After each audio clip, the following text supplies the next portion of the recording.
तो कल हम ये पढ़ रहे थे कि हाँ वही कि कोई भी के कंसेक्यूटिव नेचुरल नंबर्स ले लें तो उनका जो प्रोडक्ट होगा वो केस फैक्टोरियल के से डिविजिबल होगा। उसके प्रूफ के बारे में मैंने बोला था कि प्रूफ उसका देखेंगे, तो अभी उससे पहले एक बार एनसीआर पढ़ेंगे, उसके बाद उसकी मदद से प्रूव करेंगे। ठीक है, तो जो नेक्स्ट टॉपिक है अपना, या पहले क्वेश्चन लिखो चलो एक। अरे यार आज थोड़ा टाइम लेकर होगा बच्चों, पहले बता दूं मैं, पहली बार यूज कर रहा हूं ये वाला। Find the possible values of N.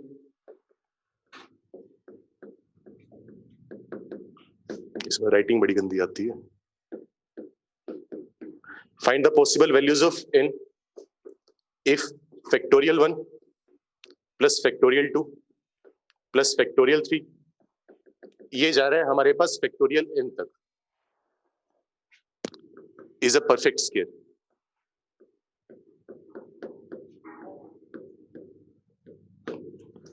जैसे एक तुम्हें छोटा सा एग्जांपल देता हूं। जैसे सपोज करो तुमने n की वैल्यू 3 पुट कर दी।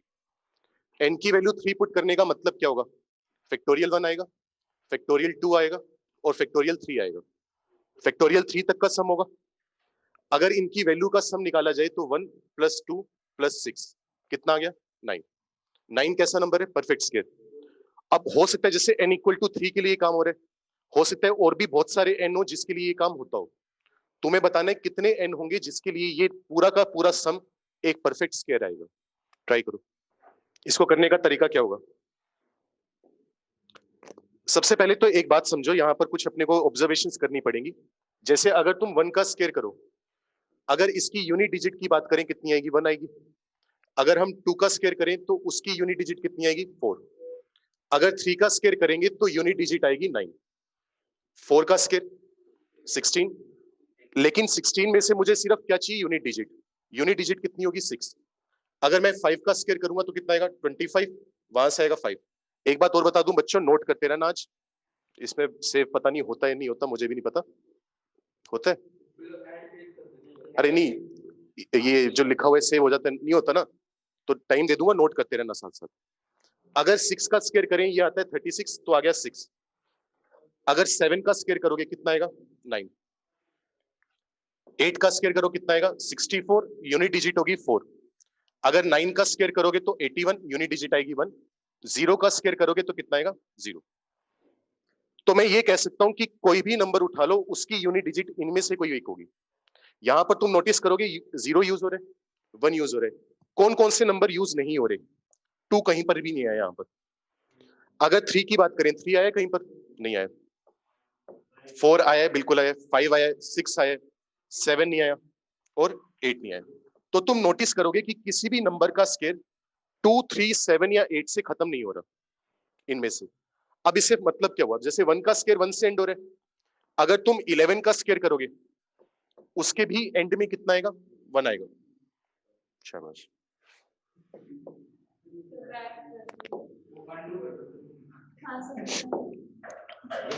ठीक है। अगर 11 का स्क्वायर करें तो वो कितना होता है? 1 to 1 होता है। इसकी यूनिट डिजिट कितनी आ रही है? 1 आ रही है। अगर हम 12 का स्क्वायर करें, इसका स्क्वायर आता है 144, यूनिट डिजिट कितनी आ रही है? 4। तो जितने भी नंबर होंगे जो 2 से खत्म हो रहे होंगे, 12 ले लो, 22 ले लो, 32, 42, 562, सबका जो स्क्वायर होगा वो 4 से खत्म होगा। अगर यहां पर 2, 3, 7, 8 यूज नहीं हो रहा, इसका मतलब किसी भी नंबर के स्क्वायर में 2, 3, 7, 8 नहीं आ सकता। पहली जरूरी बात तो ये है। ठीक है, अब यहां पर वैल्यूज पुट करना चालू करते हैं। मान लो तुमने n की वैल्यू 1 पुट करी, तो कहां तक का सम आएगा? फैक्टोरियल 1 का। क्या दिक्कत है? ये मेरे साथ ही दिक्कत है। तो सम कितना आएगा? फैक्टोरियल 1 कितना आया? 1। 1 परफेक्ट स्क्वायर होता है? बिल्कुल होता है। तो n = 1 जो वैल्यू,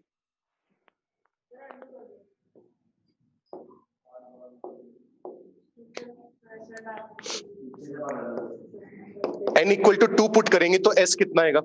फैक्टोरियल 1 प्लस फैक्टोरियल 2 कितना आ जाएगा? 3। तो s = 3 जो आ रहा है, सम परफेक्ट स्क्वायर आ रहा है? नहीं आ रहा, तो किसी काम का नहीं है। तो n = 1 काम का था, n = 2 काम का नहीं है। अगर मैं n की वैल्यू 3 पुट करूं, s कितना आएगा? Factorial 1 plus factorial 2 plus factorial 3, सबका सम करेंगे कितना आएगा? 9। परफेक्ट स्क्वायर है, तो 3 काम का है। ठीक है, आगे चेक करो, अगर मैं n की वैल्यू 4 पुट करूं, s कितना आएगा? Factorial 1 plus factorial 2 plus factorial 3 plus factorial 4, ये आएगा। तो एक्स्ट्रा कितना ऐड हुआ? 24 ऐड हुआ। तो 9 प्लस 24 कितना होगा? 33 होगा। परफेक्ट स्क्वायर है? नहीं है, किसी काम का नहीं है। आगे चेक करो, अगर मैं n की वैल्यू 5 पुट करूं, s कितना होगा? Factorial 1 plus factorial 2 plus factorial 3 factorial 4 और फैक्टोरियल 5। एक्स्ट्रा कितना ऐड हुआ? 120। 120 33 में ऐड होगा तो कितना बनेगा? 153। परफेक्ट स्क्वायर है? नहीं है, किसी काम का नहीं है। अब इसके बाद नोटिस करो, फैक्टोरियल 5 कितना होता है? 120, वो ऐड हो गया, ठीक है। फैक्टोरियल 6 कितना होता है? 720, बताया था ना, 6 से मल्टीप्लाई करोगे 720 आएगा। अगर 720 ऐड करोगे तो इसकी यूनिट डिजिट कितनी है? 0 है। उसकी यूनिट डिजिट कितनी है? 3। तो जो नया सम मिलेगा उसकी यूनिट डिजिट कितनी होगी? 3 होगी। उसके बाद मान लो तुमने फैक्टोरियल 7 ले लिया, उसकी वैल्यू लिखवाई थी 5040। 5040 किसी नंबर में ऐड करोगे तो उसकी यूनिट डिजिट पर फर्क पड़ेगा? नहीं पड़ेगा, क्योंकि यूनिट डिजिट किससे मिलकर बनती है? यूनिट डिजिट्स का ऐड करने से। तो ये वाला 000 जब 3 में ऐड होगा तो यूनिट डिजिट 3 आएगी। आगे भी कितनी चलती रहेगी? 3 चलती रहेगी।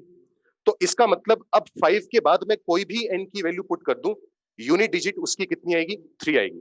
तो तुम लिख सकते हो 4n greater than equal to 5, the unit digit of factorial 1 plus factorial 2 plus factorial 3 up to factorial n is equal to 3। अगर तुम n की वैल्यू 5 या 5 से बड़ी ले रहे हो तो इस नंबर की, इस सम की जो यूनिट डिजिट है वो 3 आएगी, पक्की बात है। अब अभी हमने थोड़ी देर पहले क्या बोला था? किसी भी नंबर का स्केयर 3 से खत्म नहीं हो सकता।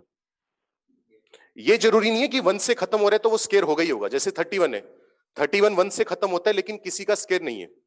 लेकिन इस बात की गारंटी जरूर है कि अगर कोई नंबर 2 3 7 8 से खत्म होगा तो वो परफेक्ट स्केयर नहीं हो सकता। तो इनमें से कोई भी परफेक्ट स्केयर नहीं हो सकता।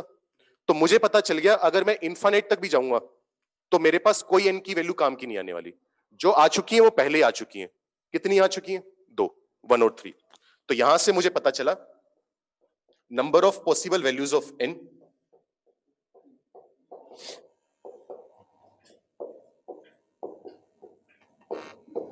कितना आएगा? 2 आएगा। ठीक है, ये आंसर है। एक मिनट रुको, क्या? एक मिनट, एक नोट लिख लो, बाद में अगर कहीं काम आ रहा हो। नोट क्या है? a number whose unit digit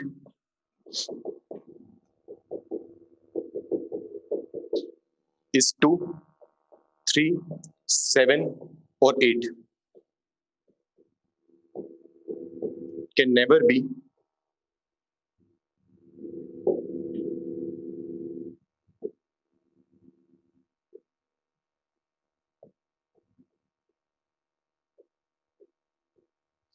a perfect square। एक ऐसा नंबर जो 2, 3, 7 या 8 से खत्म हो रहा हो वो कभी भी परफेक्ट स्क्वायर नहीं हो सकता। बाकियों की गारंटी नहीं है, हो भी सकते हैं, नहीं भी, हमें पता नहीं है। तो ये हमारा बेसिस था। नई चीजें ये सीखने को मिली। एक नोट, आंसर 2 आएगा।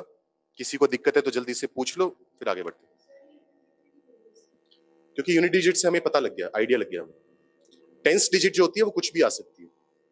टेंस डिजिट में फिर वो आगे बढ़ते जाएंगे, जैसे फिर तो अलग अलग आती जाएंगी, 0 भी आएगी, 1 भी आएगी। तो हमें पैटर्न पता लग गया कि अगर हम इसके बाद बात करेंगे तो 3 आ जाएगा। तो इस क्वेश्चन का बेसिस वो है। किसी और क्वेश्चन में हम किसी अलग तरीके से कर सकते हैं। हो सकता है उसमें यूनिट डिजिट या टेंस डिजिट का पंगा ही ना उठाएं। हो सकता है उसमें कुछ और तरीका लेकर आए कि ये नंबर इससे डिवाइड हो रहा है, इससे नहीं हो रहा, तो वहां से परफेक्ट स्क्वायर होगा नहीं होगा। लेकिन यहां पर हम इस तरीके से कमेंट कर सकते हैं।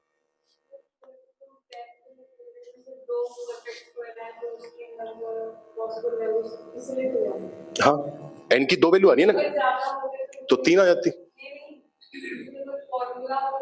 फॉर्मूला नहीं है, रिजल्ट ही आ गया बस। 2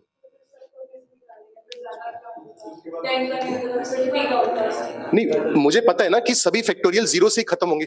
जैसे अगर मुझे फैक्टोरियल 8 निकालना है, अगर फैक्टोरियल 8 निकालना है तो ये 8 से मल्टीप्लाई होगा, फैक्टोरियल 9 के लिए 9 से मल्टीप्लाई होगा, फैक्टोरियल 10 से फिर 10 से मल्टीप्लाई होगा। तो मल्टीप्लाई करते रहोगे तो एंड में कम से कम एक जीरो तो आएगी। हो सकता है एक से ज्यादा जीरो भी आ जाए, लेकिन कम से कम एक जीरो तो होगी। तो ये सभी नंबर जीरो से खत्म होने वाले हैं। वहां से आइडिया लगा।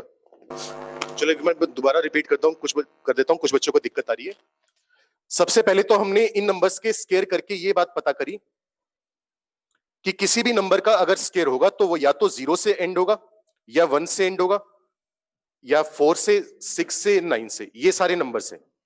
किसी भी नंबर का स्केयर ना तो 2 से एंड हो सकता है, ना 3 से एंड हो सकता है, ना 7 से, ना 8 से।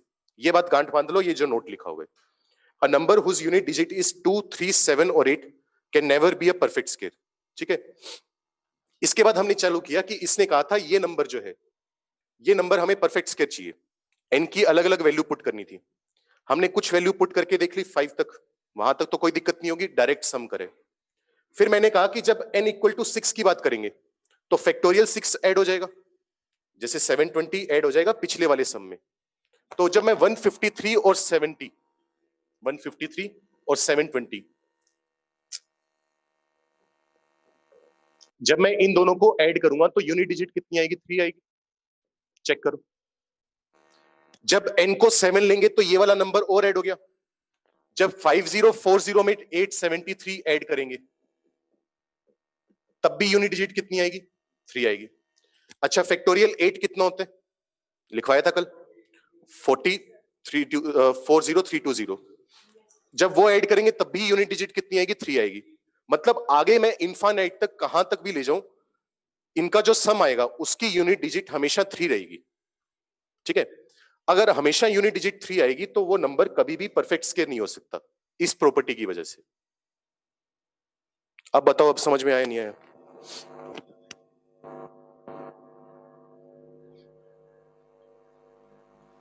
कुछ बच्चे कह रहे हैं कि वीडियो पॉज हो रही है बार बार। बच्चों, वो तुम्हारे कनेक्शन का इश्यू होगा, यहां पर तो कोई इश्यू नहीं होगा। कुछ बच्चे कह रहे हैं लैपटॉप पे क्लास करना। बच्चों, कुछ बच्चे कह रहे हो लैपटॉप पे मत लेना, कुछ कह रहे हो लैपटॉप पे लेना। या तो एक काम कर लेते हैं, आधा वहां बैठ जाऊंगा, आधा यहां बैठ जाऊंगा। चलो नोट करो जल्दी से, 2 मिनट दे रहा हूं, कॉपी पे उतारो। ठीक है। थोड़ा अच्छे लेवल का सवाल था, थोड़ा मुश्किल था वैसे ही। और कुछ बच्चे तुम में से पूछे थे कि अगर क्यूब का आ जाए तब क्या होगा। क्यूब के लिए प्रॉपर्टी नहीं होती। क्यूब के लिए हमें फिर देखना पड़ता है। क्यूब के लिए इस तरीके से सवाल नहीं हो पाएगा, इसलिए वो पूछता नहीं। तो क्वेश्चन भी हमसे वही पूछेगा जो हम कर सके और वो खुद कर सके। क्यूब वाला वो खुद ही नहीं कर पाएगा तो तुमसे क्या पूछेगा। चलो नोट करो जल्दी भाई, 2 मिनट का टाइम है। तुम लोगों ने कर लिया? बढ़े आगे।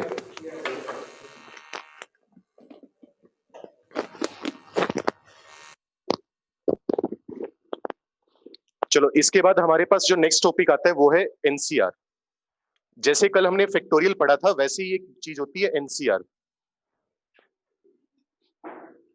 तो पहले लिखते हैं क्या है। इसको लिखने का तरीका क्या है पहले वो देखना है। ऊपर एक नंबर आएगा एन की जगह, कैपिटल सी आएगा, नीचे एक छोटा सा नंबर होगा स्मॉल आर, एक नंबर होगा। ठीक है। इसको लिखने का तरीका ये है, एनसीआर। बिल्कुल इसी तरीके से लिखोगे। इसको लिखने के कुछ और भी तरीके हैं, जैसे सी एन आर। इसको भी कैसे पढ़ते हैं? एनसीआर। जो ऊपर वाला नंबर है वो अंदर पहले आएगा, जो नीचे वाला नंबर है वो बाद में आएगा। इसको लिखने का एक और तरीका क्या है? ब्रैकेट लगाओ, ऊपर एन लिखो, नीचे आर लिखो। अपॉन नहीं लगाना, ये लाइन नहीं लगानी अपने को। ठीक है, ये लाइन नहीं आनी चाहिए। ये एक तरीका है। एक और तरीका क्या है इसको लिखने का? कैपिटल ए, कैपिटल ए, ऊपर एन लिखो, नीचे आर। हम क्लास में जब भी बात करेंगे हम एनसीआर लिखेंगे इसे, लेकिन इसको एक्सप्रेस करने के, इसको रिप्रेजेंट करने के 3 तरीके और हैं। वैल्यू क्या होती है वो देखते हैं अभी। तो ऐसा नहीं होना चाहिए कि कभी क्वेश्चन में ये लिखकर दे दे और हमें मतलब ना पता और हम क्वेश्चन छोड़कर आ जाए। ये नहीं होना चाहिए। तो पता होना चाहिए कि कौन क्या रिप्रेजेंट कर रहा है। क्या नहीं, ये अलग तरीका है, 4 तरीके होंगे लिखने के। एनसी एक ही चीज को लिखने के 4 तरीके। जैसे फैक्टोरियल में क्या बताया था, या तो फैक्टोरियल को ऐसे लिख लो या फैक्टोरियल को ऐसे लिख लो, एक ही बात है। जैसे 6 है उसको क्या लिख सकते हो, 1 + 5 2 + 4, बात तो एक ही है ना। वैसे ये चीज है, लिखते नॉर्मली ये है, लेकिन क्वेश्चन में बोल दे तो हमें पता होना चाहिए। अब एनसीआर होता क्या है, इसको डिफाइन कैसे करते हैं। जैसे फैक्टोरियल को हमने कैसे डिफाइन करा था कि 1 से लेकर n तक का क्या होगा, मल्टीप्लाई होगा। वैसे ही एनसीआर डिफाइन होता है, थोड़ा अलग है। तो एनसीआर को लिखते हैं अपने, ऊपर n है तो यहां पर आएगा n का फैक्टोरियल, फिर n में से r माइनस करो, यह आ जाएगा n - r का फैक्टोरियल, इनटू नीचे कौन सा नंबर है r, उसका फैक्टोरियल। ये इसको लिखने का तरीका। जैसे एग्जांपल लो, मान लो मैं तुम्हें बोल दूं 5c3। 5c3 का मतलब क्या होगा, ऊपर 5 है तो 5 का, तो ऊपर क्या आएगा 5 का फैक्टोरियल। 5 में से 3 गया, कितना बचेगा 2, उसका फैक्टोरियल। नीचे 3 है तो 3 का फैक्टोरियल। ये इसकी वैल्यू होती है। ठीक है, एक नंबर हमें जरूरत पड़ी तो हमने अपने हिसाब से उसको डिफाइन कर दिया। ठीक है, अब मुझे एक बात बताओ, इसकी कोई वैल्यू मिलेगी 8c10 की। मान लो मैं 8c10 लिखना चाहूं तो क्या होगा, 8 का फैक्टोरियल आएगा, 8 में से 10 माइनस करोगे तो कितना आएगा, -2 फैक्टोरियल। साथ में क्या आएगा 10 का फैक्टोरियल। -2 का फैक्टोरियल होता है, नहीं होता, क्योंकि नेगेटिव नंबर का फैक्टोरियल डिफाइंड नहीं है। तो इसलिए एनसीआर में हमें कुछ कंडीशंस लगानी पड़ेंगी, कुछ कंडीशन काम करेंगी तभी एनसीआर काम कर पाएगा। जैसे कंडीशंस क्या क्या है, सबसे पहले तो एन जो नंबर है वो क्या होना चाहिए, नेचुरल नंबर। क्योंकि मान लो अगर एन नेचुरल नंबर नहीं हुआ तो उसका फैक्टोरियल निकाल पाओगे। मान लो n -5 हो गया, फैक्टोरियल आएगा उसका, नहीं आएगा। वैसे ही r क्या होना चाहिए, r होना चाहिए होल नंबर, क्योंकि हम फैक्टोरियल सिर्फ और सिर्फ किसका निकाल सकते हैं, होल नंबर्स का। 0 हो सकता है, 1 हो सकता है, 2 हो सकता है, 3 हो सकता है, लेकिन नेगेटिव में नहीं आ सकता, फ्रैक्शन में नहीं आ सकता। ये बात हुई। साथ ही साथ यहां पर हम किसका फैक्टोरियल निकाल रहे हैं, n - r का। तो फैक्टोरियल के अंदर जो नंबर है वो क्या होना चाहिए, पॉजिटिव होना चाहिए। तो हम क्या लिखेंगे, n should be greater than equal to r। ठीक है, या दूसरे शब्दों में इसको क्या बोल सकते हैं,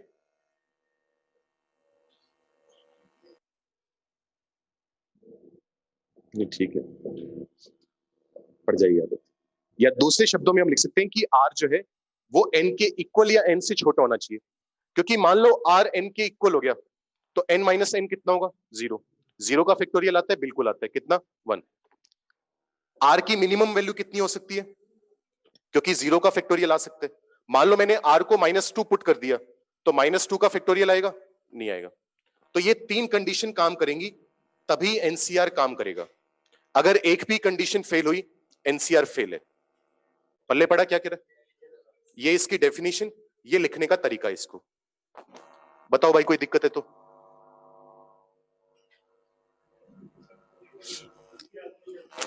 एक मिनट रुक जाओ, जिसको पिछले वाला पेज देखना है जल्दी से स्क्रीनशॉट ले लो इसका। एक मिनट, हाँ क्या बोल, बड़ी वैल्यू लेगा।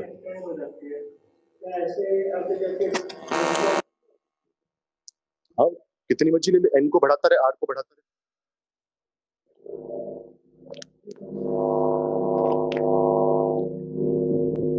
अच्छा बाद में नहीं, एनसीआर एनसीआर ये कंडीशन हमेशा। फिर उसको अगर लिख एनसीआर कहीं पर चाहिए हो ना तो उसको एनसीआर ना बोलकर डायरेक्ट ये लिख। हमने करा क्या है, इस एक्सप्रेशन को एनसीआर बोले ना, फिर वो एनसीआर का नाम ना लेकर बिना नाम लिए हम काम कर लेंगे। ठीक है, उसकी टेंशन मतलब, बहुत बात की बातें, बीएससी में भी नहीं आता मुझे ढंग से, मुझे भी नहीं पता कहां पर पढ़ाते हैं, बीटेक में तो नहीं पढ़ाते वो चीज, 3 सेमेस्टर में आती है, मैथ्स नहीं पढ़ाते। बता देता हूँ, अभी बताता हूँ। तो ये हुआ। अब यहां पर हम ये देखते हैं कि एनसीआर का मतलब क्या है। जैसे फैक्टोरियल का मतलब मैंने कल क्या लिखवाया था, number of ways of arrangement of n distinct objects लिखवाया था। वैसे ही एनसीआर भी एक चीज रिप्रेजेंट करता है। क्या रिप्रेजेंट करते हैं वो देखते हैं। एनसीआर का मतलब होता है number of ways of selection of r objects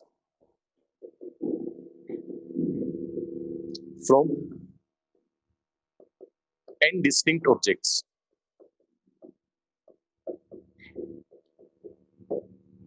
दोबारा फिर बोल रहा हूं, फैक्टोरियल का मतलब था अगर तुम्हारे पास 5 ऑब्जेक्ट हैं, उन पांचों ऑब्जेक्ट को अरेंज करने के कितने तरीके होंगे।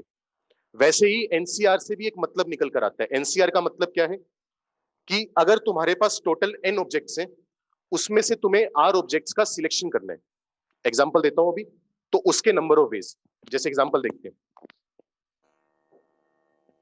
मान लो मैं तुम्हें कहूं कि मेरे पास 4 लेटर है, ए बी सी डी। मुझे इन 4 लेटर में से 2 लेटर का सिलेक्शन करना है। 4 डिस्टिंक्ट ऑब्जेक्ट है, कितनी ऑब्जेक्ट का सिलेक्शन करना है? 2 का। कैसे कैसे कर सकते हो? A B, A C, A D, या फिर बी और सी को उठा लो, बी डी को उठा लो, और या फिर किसको उठा लो? सी डी को। तो दो दो ऑब्जेक्ट के सिलेक्शन के कितने तरीके हैं? 6 तरीके हैं। देख भी पा रहे हो, 6 तरीके हैं, इसके अलावा कोई तरीका नहीं होगा। अब एनसीआर इसी काम को करने में मदद कर देता है छोटे तरीके से। टोटल कितनी ऑब्जेक्ट थी हमारे पास? 4। सी, कितनी ऑब्जेक्ट का सिलेक्शन कर रहे हैं अपने? 2 का। तो 4C2। लिखने का तरीका, ऊपर 4 है तो डायरेक्ट फैक्टोरियल 4 आ गया, अपॉन 4 में से 2 गया, 2 का फैक्टोरियल। नीचे 2 है तो 2 का फैक्टोरियल। जो ऊपर नंबर n होता है उसका डायरेक्ट फैक्टोरियल आता है। n में से r माइनस किया तो n माइनस r का फैक्टोरियल, साथ में r का फैक्टोरियल। वही चीज वहां लगा दी। फैक्टोरियल 4 कितना होता है? 24। बोला था वैल्यू याद करने को। फैक्टोरियल 2, फैक्टोरियल 2 सोल्व करोगे कितना आया? तो हमें केसेस बनाने की जरूरत नहीं पड़ी, क्योंकि यहां पर तो कम ऑब्जेक्ट थी, कम का सिलेक्शन करना था, हमने आसानी से केस बना लिए। मान लो 10 ऑब्जेक्ट बोल दूं, A B C D E F G H I J K J, उसमें से 5 ऑब्जेक्ट लेनी है, तो बड़ा तरीका हो जाएगा, तो आसानी से एनसीआर बता सकते हैं। तो अगर 10 में से 5 ऑब्जेक्ट का सिलेक्शन करना होगा तो क्या आ जाएगा? 10C5। अब तुम में से किसी ने ये पूछा था कि n को नेचुरल नंबर क्यों लिया, 0 क्यों नहीं ले रहे? अगर मान लो मैं n को भी 0 ले लूं और r को भी 0 ले लूं तो क्या आ जाएगा? 0C0 आ जाएगा। मतलब 0 में से 0 ऑब्जेक्ट का सिलेक्शन कर रहे हैं, जिसका कोई मतलब नहीं है। सोच के देखो, 0 में से 0 ऑब्जेक्ट का सिलेक्शन कर रहे हो तो उसका कोई मतलब नहीं है ना। तो इसलिए n को 0 नहीं लेते। हो सकता है कि तुम कोई बुक उठाओ उसमें n को 0 ले रखा हो, लेकिन वो नॉर्मली उसकी बात नहीं करते अपने, उसको बोलना गलत हो जाता है। तो n की वैल्यू कहां से स्टार्ट होगी? 1 से। r की वैल्यू कहां से स्टार्ट होगी? 0 से। r हमेशा n के बराबर या उससे छोटा होना चाहिए, उससे बड़ा नहीं हो सकता। बड़ा हो गया तो गलत हो जाएगा। जैसे मान लो मैं तुम्हें बोल दूं 8C7 है, 8C10 है, इसका मतलब क्या हुआ? 8 में से 10 ऑब्जेक्ट का सिलेक्शन कर रहे हैं। पॉसिबल है ऐसा? नहीं है। तो इसका मतलब क्या आ जाएगा? Not defined. ठीक है, चलो आगे देखते हैं। नोट लिखो कुछ।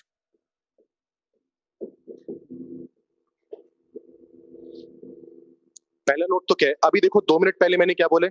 एनसीआर का मतलब है number of ways of selection of r distinct objects from n objects. ये लिखा है देखो, number of ways of selection of r objects. तो किसी भी काम को करने के जो तरीके होंगे वो हमेशा क्या आएंगे? नेचुरल नंबर आएंगे, या ज्यादा से ज्यादा 0 आ जाएगा। किसी काम को करने के -4 तरीके नहीं हो सकते, 3.5 पौने 4 तरीके नहीं हो सकते। तो नंबर ऑफ वेज हमेशा क्या होता है? एक नेचुरल नंबर होगा, या ज्यादा से ज्यादा होल नंबर मान लो कि किसी काम को करने के 0 तरीके हैं। ठीक है, तो इसीलिए हम यहां पर बोलेंगे द वैल्यू ऑफ एनसीआर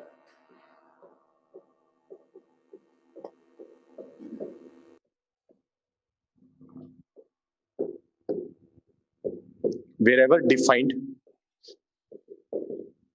जहां पर भी डिफाइंड है। ऐसे नहीं कि सर ने कहा था एनसीआर की वैल्यू तो -5C4 ले लेते हैं, तो वो तो डिफाइंड ही नहीं है ना, तो उसका मतलब ही नहीं रहेगा। तो the value of nCr wherever defined is always equal to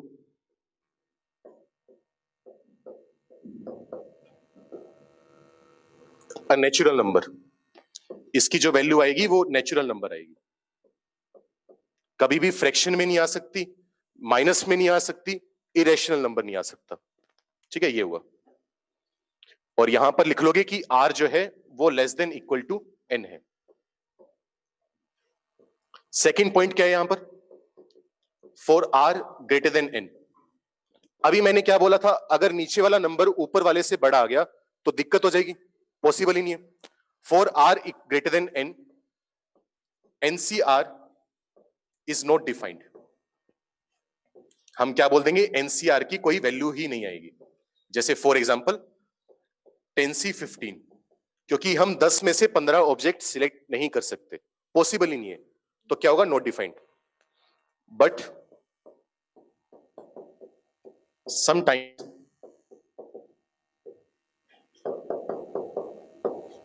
its value is considered zero. लेकिन कभी कभी हमें इसकी वैल्यू जीरो लेनी पड़ती है। जैसे काफी स्टैंडर्ड सवाल है, अभी तो तुम्हें आइडिया नहीं होगा कैसे करना है, क्या करना है।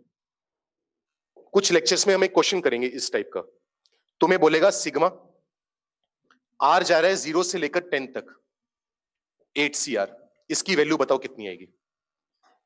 आर है 0 से लेकर 10 तक 8CR, इसकी वैल्यू बताओ कितनी आएगी। ये दिख ही नहीं रहा होगा ना ये वाला,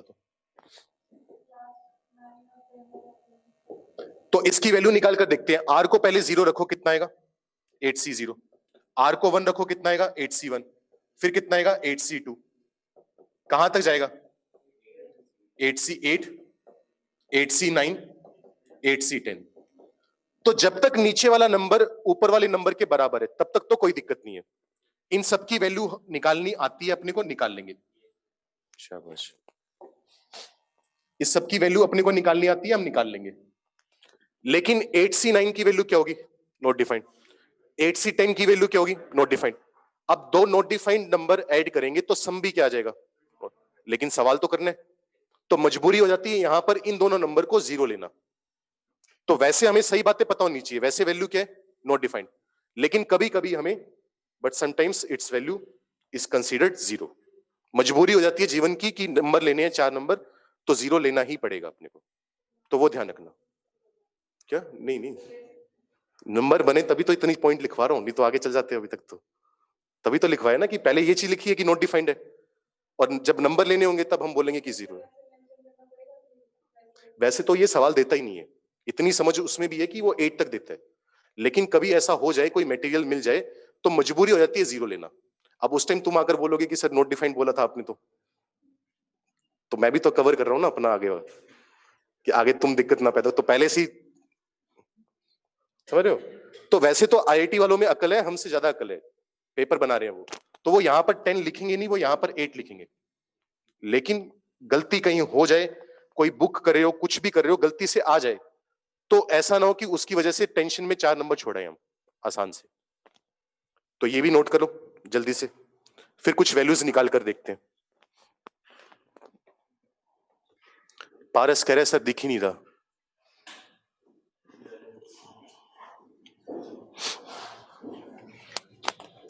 दिख नहीं रहा है, सारा दिख रहा है पूरी स्क्रीन का। भाई फिर कुछ बच्चे क्यों कह रहे हो ये, कौन सा नहीं दिख रहा, पर्पल थोड़ा ना ये,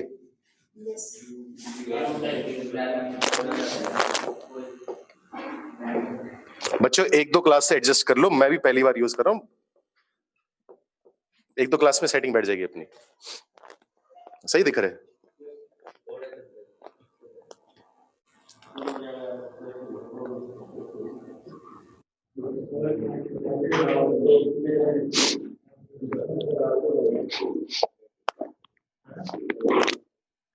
किसी ने कहा है 0C0 बता दो। बच्चे मैंने ये कहा है 0C0 वैसे नॉट डिफाइंड बोला जाता है, ठीक है। 0C0 का मतलब नहीं है, 0 में से 0 ऑब्जेक्ट उठाओगे तो क्या करोगे, कुछ नहीं आएगा। अगर ऑब्जेक्ट है ही नहीं तो उठाओगे क्या, तो इसलिए लेते नहीं है उसे, ठीक है।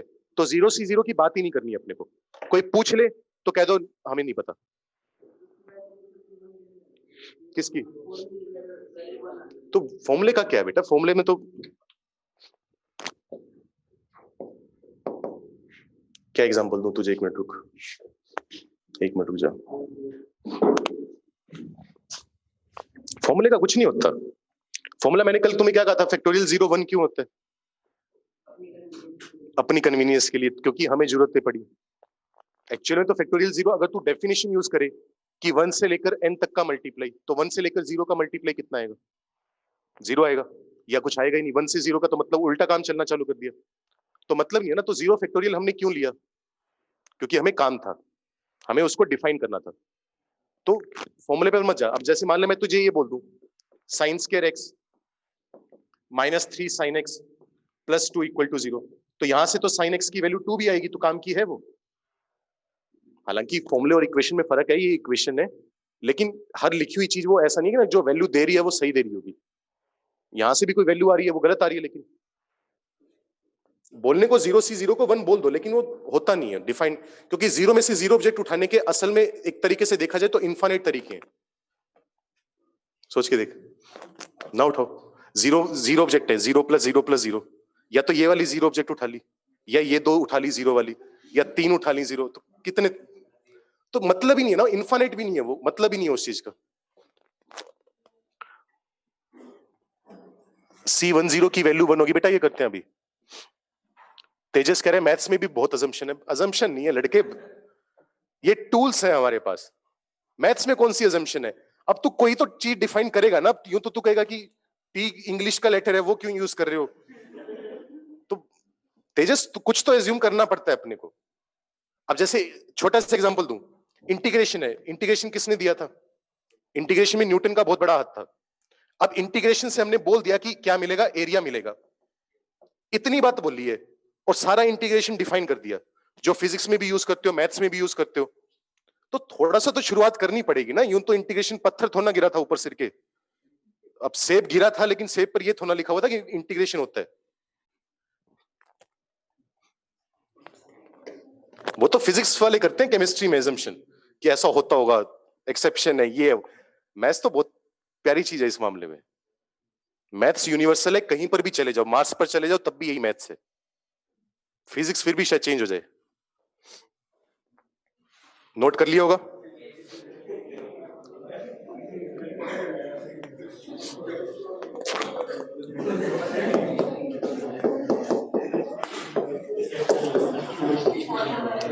मैंने करा क्या? मैंने अगला पेज खोला, क्या करा मैंने? अच्छा, फाइंड द वैल्यू ऑफ, कुछ वैल्यू निकाल कर देखो। जैसे पहले है 10C3, जल्दी से वैल्यू बताओ इसकी कितनी आएगी। और लिखने का तरीका यही है, कुछ बच्चे इस तरीके से लिख लेते हैं 10C3, ये गलत तरीका है। ऊपर 10 आएगा, बड़ा सा C, नीचे 3, कितना? 1 कितना? बच्चे तूने कितना बोला? तूने कितना बोला है? 553? ना ना ना, 120।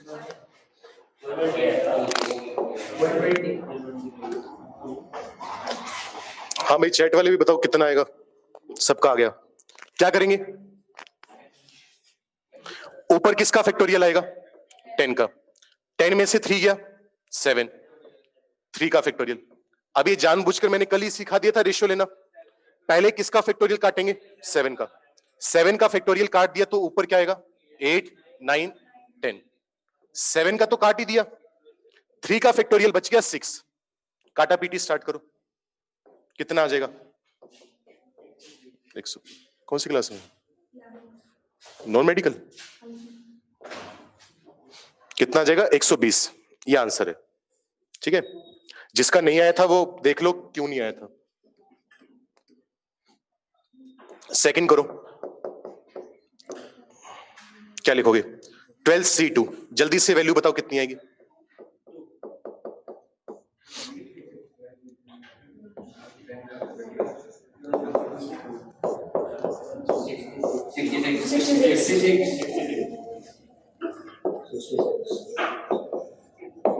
जल्दी से वैल्यू निकालो इन सब की।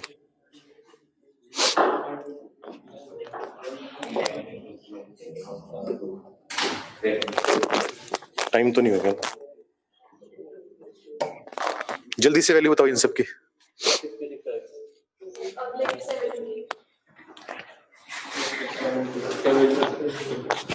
याद नहीं है मुझे, वैसे ऐसे लिख रहा हूँ अपने मन से जो मन कर।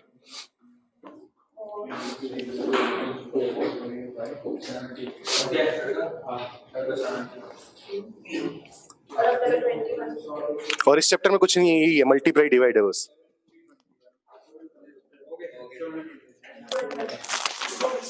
हो गए सबके, हो गए, ठीक है। 12C2 कितना आएगा देखो, फैक्टोरियल 12 होगा, 12 में से 2 गया कितना बचेगा 10, 2 है 2 का फैक्टोरियल, बड़े वाला कौन है। अब कैंसिल तो 2 का फैक्टोरियल भी कर सकते हैं पर उससे मेहनत बढ़ जाएगी, हमें काम छोटा करना है, आसान करना है। 10 का फैक्टोरियल कैंसिल करेंगे तो ऊपर क्या बचेगा 11 और 12, 2 का फैक्टोरियल तो कैंसिल हुआ ही नहीं, कितना 2, कितना आ गया 66, ठीक है। 8C4 कितना होगा,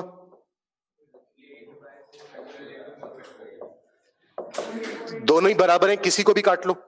4 का फैक्टोरियल गायब करा तो क्या बचेगा 5 6 7 8, नीचे बचेगा 4 का फैक्टोरियल, कितना हो जाएगा 24,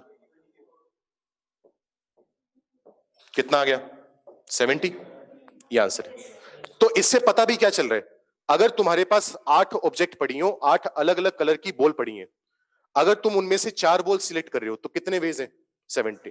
अब इससे पहले तुम क्या करते, मान लो कल कोई पूछ लेता तुमसे तो 70 केस बनाकर देखते कि पहले रेड वाली ली, ब्लू वाली, ग्रीन वाली, व्हाइट वाली, रेड ब्लू ग्रीन ब्लैक, ऐसे केस बनाते जाते, ये नहीं पता कितने बनेंगे, लगे रहते। अब हम एक लाइन में बता सकते हैं कि 70 तरीके हैं, ठीक है। 7C5 फैक्टोरियल 7, 7 में से 5 के 2, 5 का फैक्टोरियल ये आएगा, 5 का फैक्टोरियल काटोगे तो ऊपर कितना बचेगा,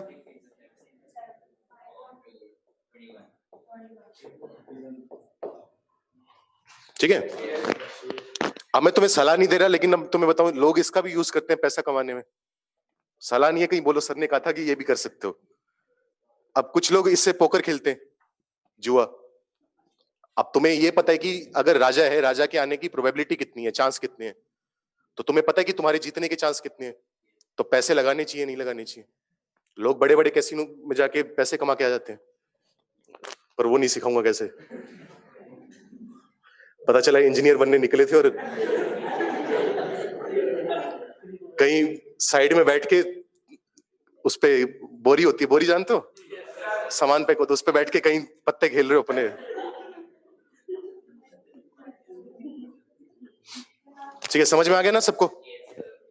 तो अब हम बात करते हैं, एनसीआर की कुछ प्रॉपर्टीज भी हैं अपने पास बहुत प्यारी प्यारी, लेकिन उनकी बात हम कल करेंगे। अब उस प्रूफ की बात करते हैं जो मैंने कल बोला था।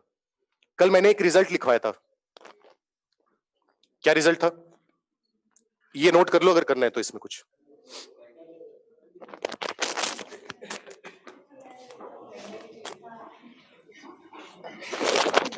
कल मैंने एक रिजल्ट लिखवाया था, प्रोडक्ट ऑफ एनी के कंसेक्यूटिव नेचुरल नंबर्स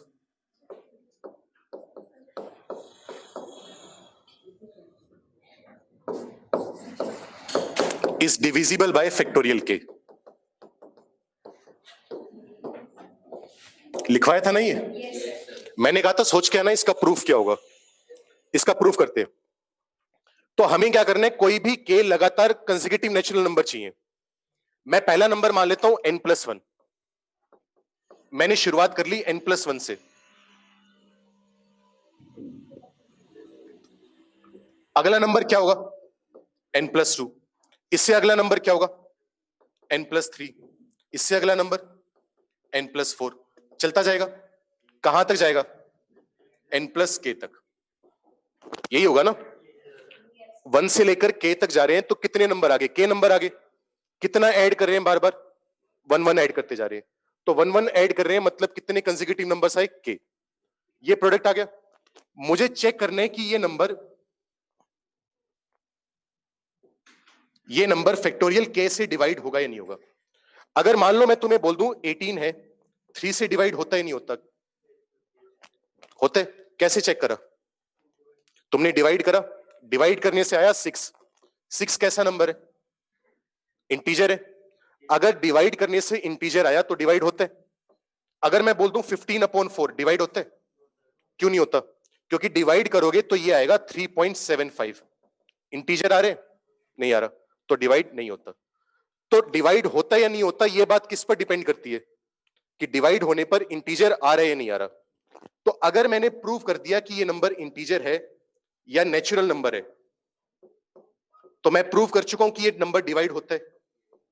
बस इतना काम करना है ना अपने को, बाकी तो भाड़ में गया सारा कुछ। ठीक है, n+1 से लेकर कहां तक का मल्टीप्लाई है? n+k का। अब मैं जुगाड़ लगाता हूं इसमें। जुगाड़ क्या है? मैं 1 से लेकर n तक जितने भी नंबर आते हैं सबको ऊपर नीचे मल्टीप्लाई कर देता हूं। 1 से लेकर n तक ऊपर मल्टीप्लाई करा, 1 से लेकर n तक नीचे मल्टीप्लाई कर दिया। कर सकते हैं? कोई दिक्कत है? कोई दिक्कत नहीं है। ये तो हमने मल्टीप्लाई करा है। अभी पहले से क्या लिखा हुआ था? n+1 इंटू n+2 से लेकर n+k, और नीचे क्या लिखा हुआ था? फैक्टोरियल के। जो चीज पहले से लिखी हुई थी वो तो आएगी आएगी, एक्स्ट्रा और मल्टीप्लाई कर दिया। क्यों करा? प्रूव करने क्योंकि। ठीक है, अब ये क्या हुआ? 1 से लेकर n+k का प्रोडक्ट हो गया। 1 आ रहा है, 2 आ रहा है, 3 आ रहा है, 1 से लेकर n+k का मल्टीप्लाई हो रहा है। तो इसी चीज को मैं कन्वर्ट करके क्या लिख सकता हूं? फैक्टोरियल n+k लिख सकते हैं। 1 से लेकर n तक का मल्टीप्लाई क्या होगा? फैक्टोरियल n होगा। फैक्टोरियल k तो है ही।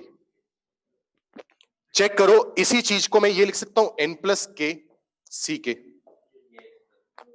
क्योंकि क्या होता है, अगर n+k है तो उसका फैक्टोरियल ऊपर आएगा। n+k में से k गया, कितना बचेगा? n, उसका फैक्टोरियल। नीचे k है तो उसका फैक्टोरियल ये आएगा। n+k ck, मैंने अभी क्या बताया था? NCR हमेशा क्या होता है? Natural number. तो this number will be natural. तो हमने शुरुआत कहां से करी थी? हमने शुरुआत करी थी कि कोई भी k नंबर है, कैसे भी k नंबर है, n का फर्क ही नहीं पड़ रहा, उनको मल्टीप्लाई करा, फैक्टोरियल k से डिवाइड करा। हम इस निष्कर्ष पर पहुंच गए, इस रिजल्ट पर पहुंच गए कि वो जो नंबर आ रहा है वो नेचुरल नंबर आ रहा है।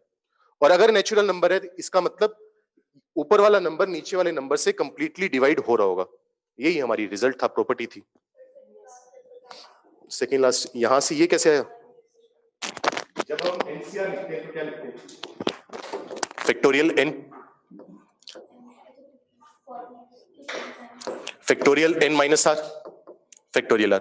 तो ऊपर वाला नंबर एज इट इज आता है, इन दोनों का डिफरेंस यहां पर आता है और r आ जाता है।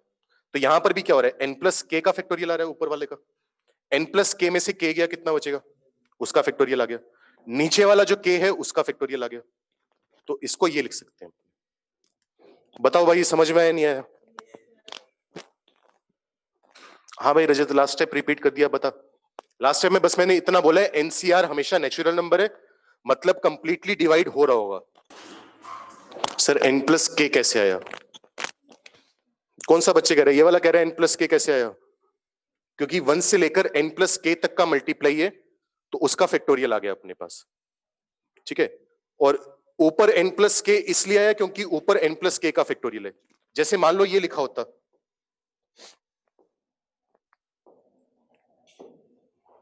मान लो अगर ये लिखा होता फैक्टोरियल 9 अपॉन फैक्टोरियल 4 फैक्टोरियल 5, तो तुम क्या नोटिस करते? नीचे वाले जो दो नंबर है 4 और 5, उनका सम क्या है? ऊपर वाला नंबर 9। तो क्या बनेगा? 9 आ जाएगा, C5। चेक करो, इसको एक्सपेंड करोगे तो ये तो बनेगा।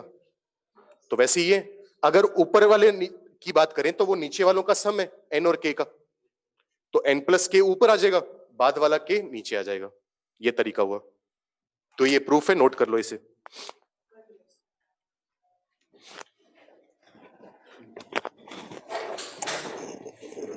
तो आज के लिए इतना ही। कल हम एनसीआर की कुछ प्रॉपर्टीज पढ़ेंगे। एनसीआर की कुछ अच्छी सी प्रॉपर्टीज होती हैं, कुछ फॉर्मूले होते हैं, वो पढ़ेंगे। तो जितना अभी करे वो पढ़कर आओगे। अभी जाना नहीं है, मीटिंग छोड़नी नहीं है अभी। अरे अभी मीटिंग नहीं छोड़नी, रुको 1 मिनट, होमवर्क दे रहा हूं कुछ।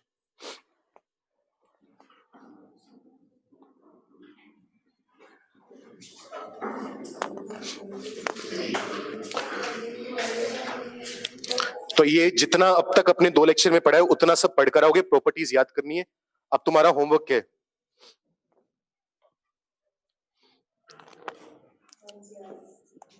क्या ना ना है, एनसीईआरटी क्यों करनी है? 2C0, 2C1, 2C2। अच्छा 2C3 लिख सकते हैं अपने? नहीं लिख सकते, तो मतलब नहीं है। 3C0, 3C1, 3C2, 3C3। तो चालू हमेशा कहां से होता है? 0 से। खत्म कहां पर होगा? n पर। अगर 3 है तो 3 पर खत्म होगा, 2 है तो 2 पर खत्म होगा, आगे नहीं जा सकते। कौन है?